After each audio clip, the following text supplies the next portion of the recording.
नमस्कार, मी आहे अजय दिगंबर पवार। मी तुम्हाला भीमा कोरेगाव या ठिकाणी स्तंभ दाखवतोय। ह्या स्तंभाला ऐतिहासिक अशी पार्श्वभूमी, शौर्याचे प्रतीक असलेला हा स्तंभ आहे। आता तुम्ही म्हणाल की महाराष्ट्रातील सर्व लोकांना त्या काळच्या विजय स्तंभाबद्दल माहिती आहे, पण मला वाटतं थोडंसं हे चुकीचं आहे।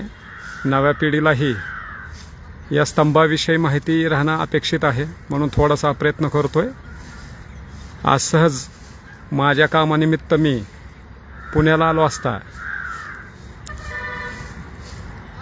एवढी ऐतिहासिक जबरदस्त वास्तू पाहून इच्छाच झाली नाही की मी पुढे जावं, म्हणून मी यावेळेस या स्तंभाकडे आकर्षित होऊन या स्तंभाचं लाईव्ह घेत आहे। आता बहुतांश महाराष्ट्रीयांना माहिती आहे की या स्तंभाचं उभा करण्याचं कारण काय।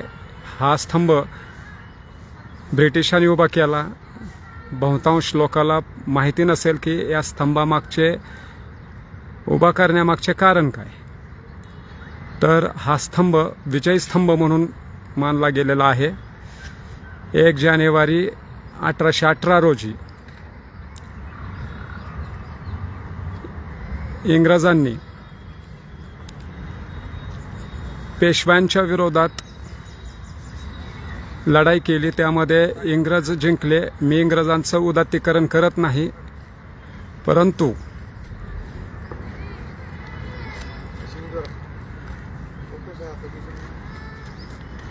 त्या युद्धामध्ये 800 सैनिक होते इंग्रजांकडून आणि 20,000 पेशव्यांचे सैनिक होती, अशी माहिती मिळते। ब्रिटिशांच्या 800 सैनिकांमध्ये आत्ताचे बौद्ध समाज हा जास्तीत जास्त मोठ्या प्रमाणात लढाईत सहभाग झाला होता। बौद्ध समाजाच्या शौर्यामुळे इंग्रजांना हा विजय मिळवता आला। आपण इंग्रजांचं गुणगान गात नाही, तर त्यावेळेस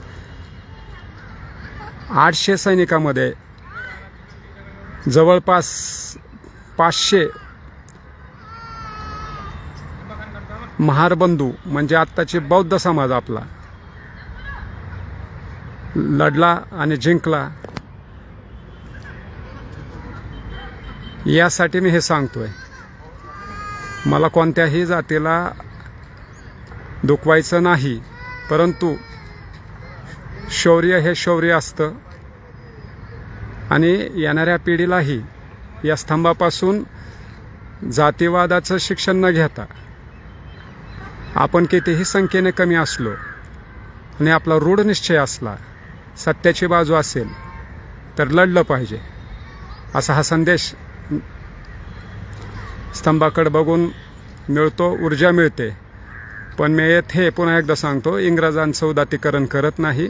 इंग्रज त्यावेळेस संपूर्ण भारताचे दुश्मन होते, पण आपले बौद्ध समाजाच्या लोकांनी त्यावेळेस जे शौर्य दाखवले, जो पराक्रम दाखवला, त्याचं कौतुक मात्र मी ह्या ठिकाणी करतोय। कोणत्याही जातीला नावं ठेवण्याचं काम मी करत नाही।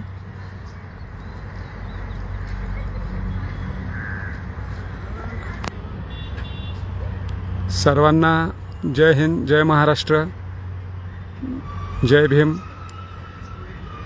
जय महात्मा फुले, छत्रपती शिवाजी महाराज, आपले छत्रपती संभाजी महाराज, या सर्वांच्या पावन नगरीमध्ये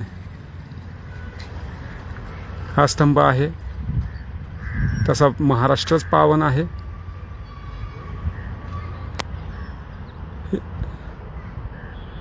एवढेच बोलतो आणि येथे थांबतो।